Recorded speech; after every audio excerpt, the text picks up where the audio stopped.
சென்னை எழும்பூர் அரசு குழந்தைகள் நல மருத்துவமனையில் பயிற்சி மருத்துவர்கள் ஒருநாள் வேலைநிறுத்த போராட்டத்தில் ஈடுபட்டு வருகின்றனர். அதற்கான காரணங்களை செய்தியாளர் ஸ்டாலின் தருகிறார். அவரோடு பேசலாம். ஸ்டாலின், பயிற்சி மருத்துவர்களின் இந்த போராட்டத்திற்கு என்ன காரணம்?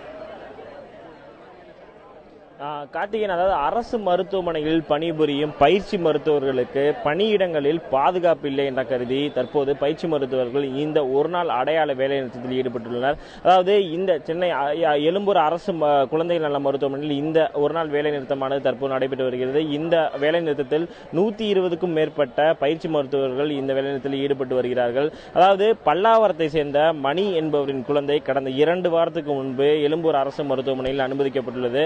அதன் பிறகு நேற்று அந்த 11 மாத குழந்தை உடல்நிலை சரியில்லாத காரணத்தினால் உயிரிழந்ததாக கருதப்படுகிறது. அதன் பிறகு அந்த குறிப்பிட்ட வார்டில் பயிற்சி மருத்துவர், அந்த பணியில் இருந்த பயிற்சி மருத்துவரை அந்த மணி என்பவர் தாக்கியதாக கூறப்படுகிறது. அதன் பிறகு அந்த பயிற்சி மருத்துவர் கடுமையாக பாதிக்கப்பட்டு தற்போது சென்னை ராஜாஜி அரசு மருத்துவமனையில் அனுமதிக்கப்பட்டுள்ளார். அந்த பயிற்சி மருத்துவரின் பெயர் தினேஷ் என்று இங்கிருக்கும் பயிற்சி மருத்துவர்கள் தெரிவிக்கிறார்கள். அதாவது இங்கே பொதுவாகவே சென்னை எழும்பூர் அரசு மருத்துவமனையை பொறுத்தவரை குழந்தைகள் அதிக அளவில் அனுமதிக்கப்பட்டு உடல்நிலை சரியில்லாத காரணத்தினால் உயிரிழப்பு நேரிடும் பொழுது அந்த பணியில் இருக்கும் பயிற்சி மருத்துவர்கள் அவ்வப்போது தாக்கப்படுவதாகத்தான் பயிற்சி மருத்துவர்கள் தெரிவிக்கிறார்கள். இதனால் தங்களுக்கு பணியிடங்களில் பாதுகாப்பு வேண்டும் என்று கருதியும், அதே போல ஒவ்வொரு வார்டிலும் சிசிடிவி கேமரா பொருத்த வேண்டும் என்று கருதியும் தற்போது இந்த வேலைநிறுத்த ஆர்ப்பாட்டத்தில் ஈடுபட்டு வருகிறார்கள்.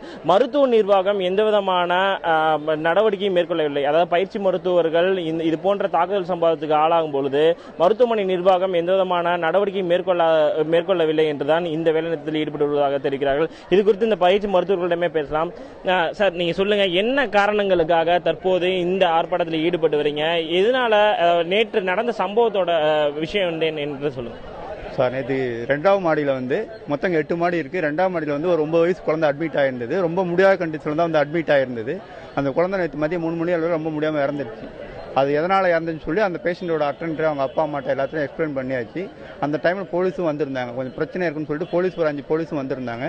இந்த டைமில் இப்போ நிறைய பிரச்சனை நடந்துட்டோன்னு நாங்கள் எதனால் குழந்தை இறந்தது, இது டாக்டர் மேலே எந்த ஃபால்ட்டும் கிடையாது, ஏன்னா நாங்கள் கரெக்டாக பண்ணுவோம், அதெல்லாம் ப்ராப்பராக பண்ணி தான் இருக்கோம் அப்படின்னு சொல்லி எக்ஸ்பிளைன் பண்ணிவிட்டு அவங்கள்ட்ட முடிச்சிட்டோம். அந்த டைமில் அவங்க தேவையில்ல அவங்க அட்டெண்டர் ஒரு 10 பேர் பக்கம் வெளியே இருந்தாங்க. அந்த டைமில் இந்த இன்சிடென்ட் இருந்த டாக்டர்ஸ் எல்லாம் கலைஞ்சு போயிட்டாங்க. அந்த டைமில் சம்மந்தமே இல்லாத 7வது மாடிலேருந்து ஒரு டாக்டர் அந்த மாடிக்கு வந்திருந்தார். வந்தபோது டாக்டருங்கிற ஒரே காரணத்தினால அவர் அதை பேசி திட்டி அடிச்சிட்டாங்க. இந்த மாதிரி சம்பவங்கள் அடிக்கடி நிகழ்றதா சொல்றீங்க. தற்போதைய நிலையில உங்களோட டிமாண்ட்ஸ் என்ன?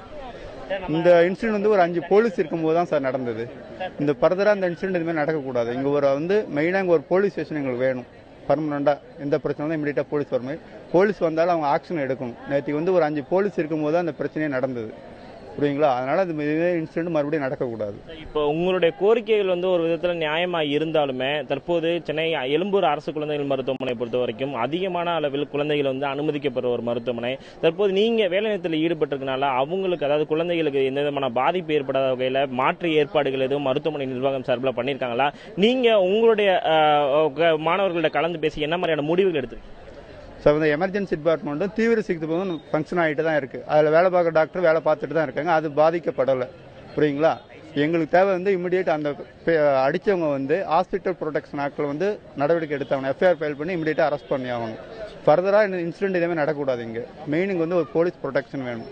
எனி டைம் இங்கே போலீஸ் ப்ரொடெக்ஷன் இருக்குமே நடவடிக்கை எடுக்கும். அவ்வளவுதான். கார்த்திகேயன், அதாவது தற்போது நிலையில் இந்த வேலைநிறுத்தத்தில் ஈடுபட்டு வந்தாலும் பயிற்சி மருத்துவர்கள் ஈடுபட்டு வந்தாலும் அவசர சிகிச்சை பிரிவு மற்றும் தீவிர சிகிச்சை பிரிவில் பயிற்சி மருத்துவர்கள் தற்போது பணியில் ஈடுபட்டுள்ளார்கள். அதாவது அந்த 2 பிரிவுகளிலும் எந்த விதமான பாதிப்பு ஏற்படாத வகையில் பயிற்சி மருத்துவர்கள் அந்த பணியில் ஈடுபட்டு வருவதாக தெரிவிக்கிறார்கள். அதே போல நேற்று அந்த குழந்தையின் பெற்றோர் மீது தாக்குதல் சம்பவத்தில் ஈடுபட்ட அந்த குழந்தையின் பெற்றோர் மீதும் உறவினர்கள் மீதும் வழக்கு பதிவு செய்து அவர்களை உடனடியாக கைது செய்ய வேண்டும் என்பதுதான் தற்போது நிலையில் இவர்களுடைய முக்கியமான விஷயமாக பார்க்கப்படுகிறது. கார்த்திகேயன், காவலர்கள் அந்த இடத்துல இருக்கும்போதுதான் சம்பவம் நடைபெற்றது அப்படின்னு பயிற்சி மருத்துவர் சொல்றாரு. இது தொடர்பாக இவர்களுடைய கோரிக்கை தொடர்பாக விளக்கம் கேட்பதற்கு சுகாதாரத்துறை அமைச்சரையோ சுகாதாரத்துறை செயலாளரையோ உங்களால் தொடர்பு கொள்ள முடிஞ்சதா? கார்த்திகேயன், அதாவது இது தொடர்பா அவங்க சுகாதாரத்துறை செயலர் காலையில் தொடர்பு கொள்ள முயற்சி செய்தோம். ஆனால் அவர் தொடர்பு கொள்ள முடியவில்லை. அதன் பிறகு தற்போதைய நிலையில மருத்துவமனை நிர்வாகம் இந்த பயிற்சி மருத்துவர்களிடம் பேச்சுவார்த்தையில் ஈடுபட்டு வருகிறார்கள். அதாவது இந்த வேலை உடனடியான இது தொடர்பாக அனைத்து நடவடிக்கைகள் மேற்கொள்ள உள்ளதாகத்தான் மருத்துவமனை நிர்வாகம் இது தொடர்பாக தெரிவிக்கிறாங்க. அதாவது இன்றைய நிலையில பயிற்சி மருத்துவர்கள் நான் ஏற்கனவே குறிப்பிட்டது போல இது போன்ற சம்பவங்கள் நிகழும் பொழுது பணியில் உள்ள பயிற்சி மருத்துவர்கள் தாக்குதல் சம்பவத்துக்கு ஆளாகும் என்பது பல்வேறு அரசு மருத்துவமனைகள் தொடர்கதையாக தான் உள்ளது. அதன் பிறகு அந்தந்த மருத்துவமனை நிர்வாகம் உரிய நடவடிக்கையை மேற்கொண்ட பிறகு இது போன்ற வேலை நிறுத்தங்கள் வாபஸ் வாங்கப்படுகிறது. தற்போதைய நிலையில் இந்த பயிற்சி மருத்துவர்கள் மருத்துவமனை நிர்வாகம் இந்த பயிற்சி மருத்துவர்களோட பேச்சுவார்த்தையில் ஈடுபட்டு இன்னும் அரை மணி நேரமோ இல்ல ஒரு மணி நேரத்துக்குள்ளேயோ இந்த வேலை நிறுத்தத்தை வாபஸ் வாங்கும் முயற்சியில் தான் மருத்துவமனை நிர்வாகம் ஈடுபட்டு வருகிறார்கள். கார்த்திகேயன், இது போன்ற சம்பவங்கள் அடிக்கடி நடைபெறுவதாக பயிற்சி மருத்துவர்கள் குறிப்பிடுகிறார்கள். ஏற்கனவே நம்ம சொன்னது மாதிரி சுகாதாரத்துறை செயலாளர் அல்லது அமைச்சரிடமிருந்து நீங்கள் விளக்கங்களை பெறுங்கள். மேல் விவரங்களுக்கு மீண்டும் உங்களை தொடர்பு கொள்கிறோம்.